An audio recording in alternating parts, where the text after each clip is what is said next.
ओम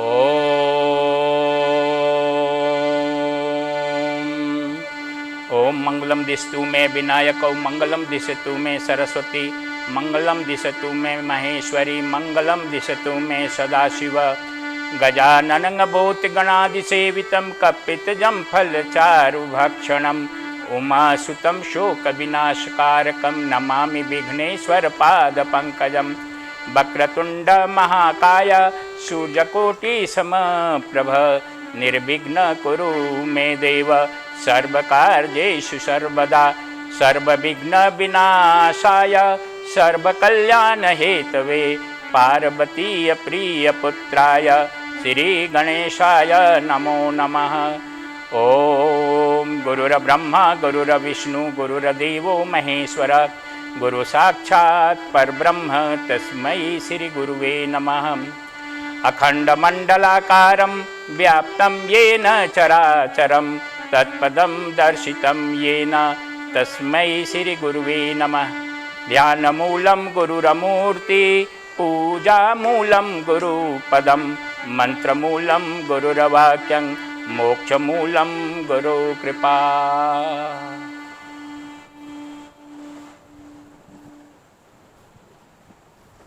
आप सबों में विद्यमान परमात्मा को नमस्कार है।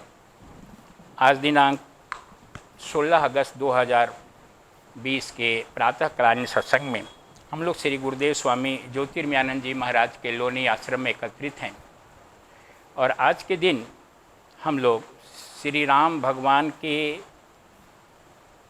रूप की आध्यात्मिक व्याख्या के बारे में एक संक्षिप्त व्याख्यान देंगे।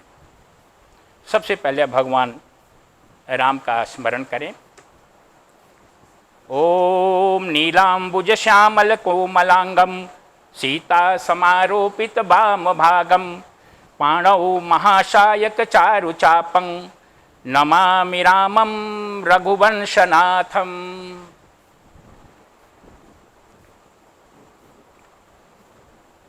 भगवान श्री राम हमारी सनातन परंपरा में सबसे पूजित देव हैं, अवतार माने जाते हैं।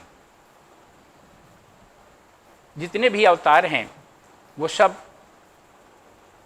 परब्रह्म परमेश्वर के अभिव्यक्ति है और परब्रह्म परमेश्वर का ही रूप जो हमारे समाज में लोगों के कल्याण के लिए, कष्ट निवारण के लिए या रक्षा के लिए समय समय पर अवतरित होते हैं। भगवान श्री राम का जो स्वरूप है वो परमेश्वर परब्रह्म परमात्मा की पूर्ण अभिव्यक्ति करता है।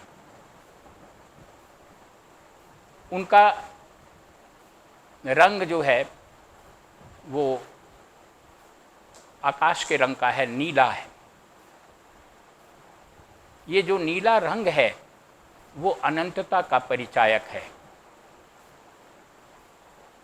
उनके हाथों में धनुष है और उनके पीठ पर तरकश है। ये धनुष ब्रह्मांडीय मन का प्रतीक है और उनके पीठ पर जो तरकश होता है जिसमें बाण रखे जाते हैं वो उनके दिव्य प्रकृति का परिचायक है।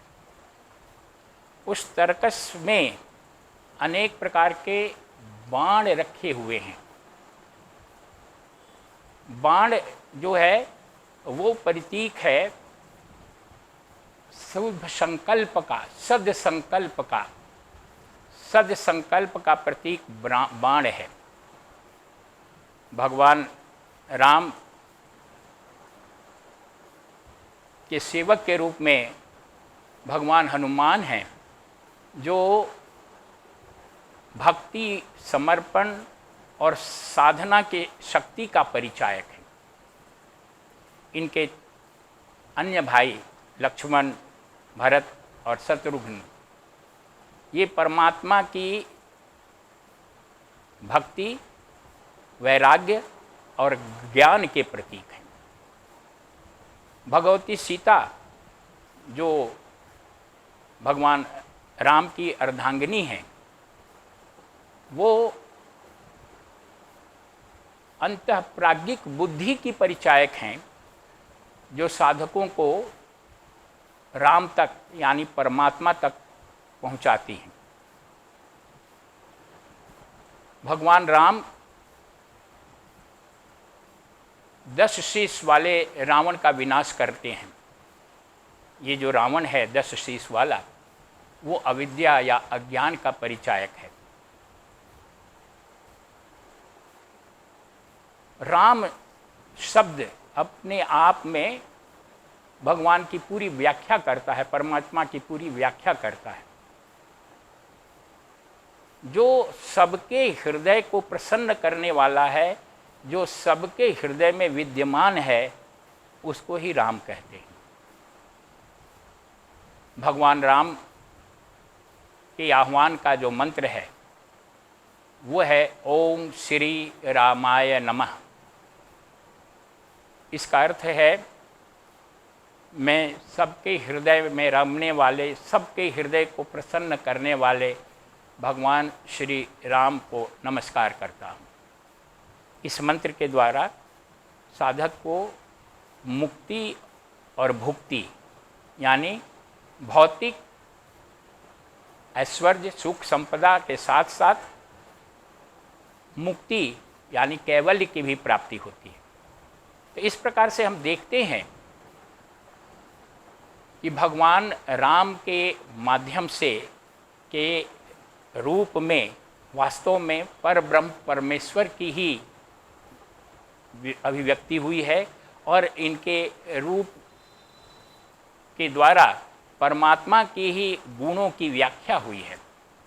ये भारतीय सनातन परंपरा की सुंदरता है कि विविध देवी देवताओं के माध्यम से एक ही परमेश्वर, एक ही परमात्मा की अभिव्यक्ति की जाती है, लेकिन साधक भक्त अपने अपने रुचि के अनुसार विभिन्न देवताओं का जो रूप है, वास्तव में जो परमेश्वर का ही रूप का एक प्रकटीकरण है, उसको इष्ट देव मान करके अपने इष्ट देव के रूप में उनकी पूजा करते हैं।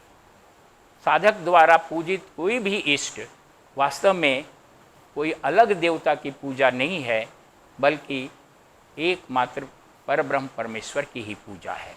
इस बात को ध्यान में रखते हुए साधक अपने मन से किसी भी देवता को इष्ट बना करके उसी परमेश्वर की पूजा करता है। इन्हीं शब्दों के साथ परमात्मा को नमस्कार करते हुए भगवान राम का आशीर्वाद आपको प्राप्त हो।